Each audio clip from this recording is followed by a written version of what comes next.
మంగళవారం బలి ఇచ్చే రోజు అర్జున్ ఎక్కడికైనా పారిపోవాలి.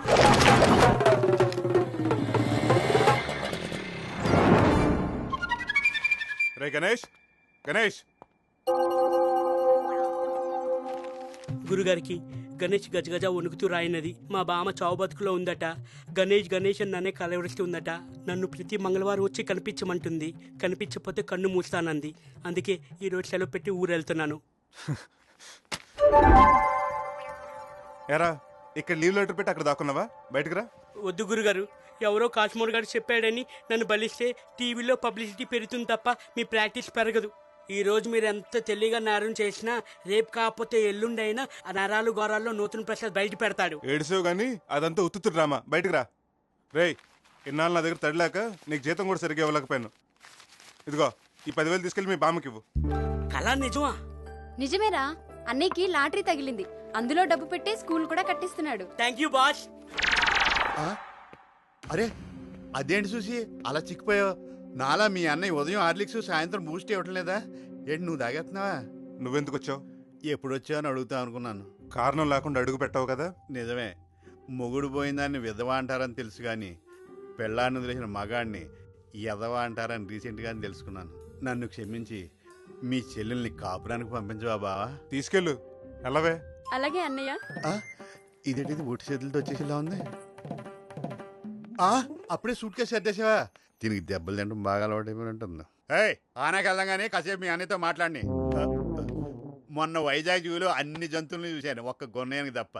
బాబుని చూశాక ఆ లోటు కూడా తీరిపోయింది. ఏం పేరు బాబు? గణేష్. ఆకారం చేసి మమకారంతో పెట్టుంటారా? ఆ ఒక్కటి తక్కువైంది. గురుగారు వెళ్ళొస్తా. జూకా మా ఊరికి. మీ ఊళ్ళో కూడా ఉందా? అవును బావా, మొన్న లాటరీలో డబ్బులు వచ్చినాయటగా. స్కూల్ అది కట్టించి పాడు చేసుకుంటున్నామని జనం చెప్పుకుంటున్నారు. ఇప్పుడు నాకు ఇవ్వాల్సిన కట్నం బాకి ఎలాగ ఇచ్చేస్తావు అనుకో, మిగిలిందే పాడు చేసేస్తా అన్న బాధ. మరి ఏం చేయమంటావు? కూర్చుని మాడుకుందా? మందేస్తూ మాట్లాడుకుందారా? అయ్యి బాబాయ్, డబ్బుతో పాటు మేనర్స్ కూడా వచ్చేసింది మా బామ్మర్దికి. బామ్మర్ది, నీ దగ్గర డబ్బులతో ఏం చేద్దామని? నా చెల్లికి ఇంకో పెళ్లి చేద్దాం అనుకుంటున్నాను. నేను ఉండగా ఇంకో పెళ్ళేటి? మళ్ళీ నువ్వు బతుకుండవు కదా, ఇంకో పెళ్లికి ఎందుకు ఒప్పుకుంటుంది? చచ్చినా ఒప్పు కాదా? అందుకే నిన్ను లేపేద్దామని డిసైడ్ అయిపోయాను. అవును బావా, దాన్ని నీతో పంపటం నాకు ఇష్టం లేదు. అందుకే ఈ డిసిషన్ తీసుకున్నాను. దాన్ని మర్డర్ చేయడానికి మనుషులు కూడా మాట్లాడావా? నీలాంటి లవంగంగా లేపడానికి కూడా రౌడీలు కావాలా? మందు ఘాటుగా ఉందా? చూడ తక్కువ కలిపి కాదు, విషం ఎక్కువ కలిపాను. నొరగొస్తుంది, తుడుచుకో. మా చెల్లెలు చూస్తే విషం బయట పడిపోతుంది. బావా, నీకు అన్నింటికి తొందర. నువ్వు పోతానంటే నీ వద్దంటానా? ఓ 10 నిమిషాలు లోపలికి పట్టు, ఆ తర్వాత పోదువు గాని. బాబర్ది, కావాలంటే నువ్వు ముందు ఇచ్చిన కట్టు డబ్బులు కూడా ఇచ్చేస్తాను. నాకు విరుడు మంది ఇచ్చి బతికించు. ఏమవుతుంది? అవ్వాల్సిందంతా అయిపోయింది. మీ అన్నయ్య కట్టిన డబ్బులు అడిగితే నాకు విషయం ఇచ్చాడు. ఏంటన్నయ్య, నిజమా? అవునమ్మా, ఈడు బతుకుంటే నేను అలాగో సుఖపెట్టలేడు, పోతే హ్యాపీగా ఉండొచ్చని. నువ్వు మనిషివేనా?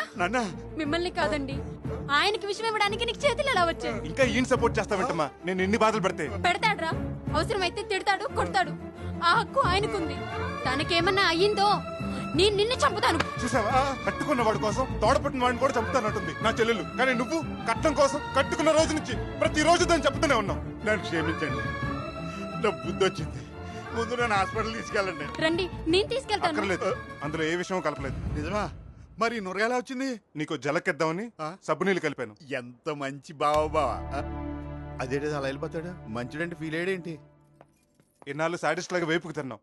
ఇక నుంచి మనిషిగా బతుకు, భర్తలా ప్రవర్తించు. ఇదిగో నీకు ఇవ్వాల్సిన కట్నం డబ్బులు. వద్దు బావా, ఈ పాపిస్ డబ్బు కోసమే నీ చెల్లి చేత కన్నీళ్లు పెట్టించాను. మళ్ళీ డబ్బు తీసుకుని పాపం చేయదలుచుకోలేదు. ఇది నువ్వు తీసుకుంటుంది కాదు, నీ మనస్ఫూర్తిగా ఇస్తుంది. తీసుకో. థ్యాంక్స్ బావా. మందేద్దామా? వద్దు బావా, మానేశాను. భోంచేద్దాం.